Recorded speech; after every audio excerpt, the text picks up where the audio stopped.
kuja kwa kocha Mangoba Mrithi. Nipe mkono.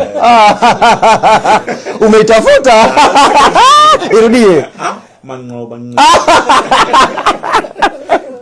Nasikia swali langu ni kwamba je, kocha huyu sasa ujio wake unamtoa Molin na benchi zima la ufundi ambao lilikuwa limeshikilia mpaka mwishoni mwa msimu? Yeah, kwanza issue ya co-coaches si pia tuli practice last season wakati ameondoka Pedro, tulivyompandisha Molin tulimpandisha na Mabedi kamba wote ni co-coaches. Hakuwa na assistant coach. Tuliweka wote kama ni co-coaches, alafu Matthew tukamweka yeye kuwa mtaalamu wa set play, set pieces zote ndio akawa anasimamia.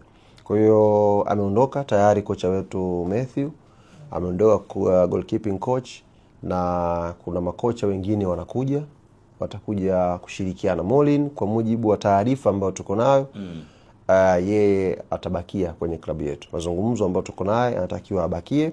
Kwa hiyo tutakuwa tuna assistant wawili.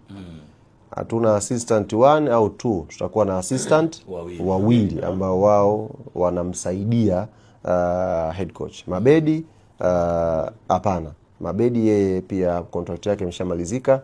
Kwa hiyo mazungumzo sasa hivi ni Molin kusalia na atasalia na akifanya kazi kama assistant wawili na assistant anayekuja na head coach. Lakini pia head coach ametupa video analyst ambaye anakuja naye na uongozi pia kutambua football inapokwenda sasa hivi. Tumembakisha pia video analyst ambaye tulikuwa naye last season. Kwa tutakuwa tuna video analyst wawili next season. Mtu anaweza akashtuka, lakini ni namba pia ndogo kwa mujibu wa experience ambao walikuwa wanatupa. Anasema pia hata South Africa ukiangalia kumekuwa na department maalum ya video analyst, wako wengi. Timu kama Mami unakuta kuna panel kabisa hiyo. Kwa hiyo sisi tumepropose tuwe na wawili, kwa maana anayekuja naye na ambaye tulikuwa naye last season. Na kuhusu issue ya kocha wa viungo, so far kocha anamfahamu China, kocha ambaye tuko naye wa viungo, na amepropose tuzungumze naye tumpe mkataba asalie, kwa sababu anamfahamu quality yake na anafahamu ubora wake.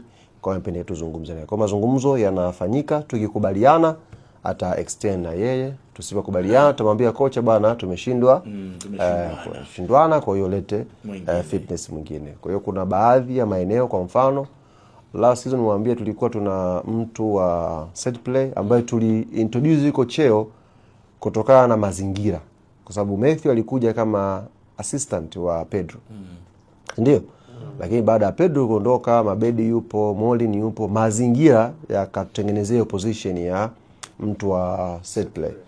Kwa hiyo msimu huu pia kocha atakuja na mtu maalum. Set play ndo kama Jova yule wa Arsenal. Football imefika huko sasa hivi, yes. Kwa hiyo tutakuja na mtu maalum pia wa shughuli hiyo. Kwa hiyo ukiona msimu ujao Yanga ina mapigo ya Arsenal